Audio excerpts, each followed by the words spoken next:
লিও দ্য-লায়নের অনেক খেলনা ছিল, কিন্তু সে শেয়ার করতে পছন্দ করত না। এক রৌদ্রোজ্জ্বল দিনে তার বন্ধু বানর খেলতে এল। বানর বলল, আমি কি তোমার লাল বল নিয়ে খেলতে পারি? লিও চিৎকার করে বলল, না, এটা আমার। বানর মন খারাপ করে চলে গেল।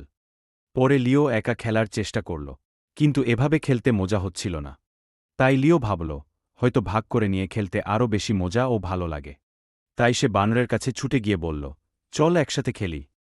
তারা হেসেছে, খেলেছে এবং সর্বকালের সেরা দিনটি কাটিয়েছে। এভাবেই লিও শিখল ভাগ করলে কোনো জিনিস কমে যায় বা নষ্ট হয় না, বরং আরও বেশি মজা ও আনন্দ হয়।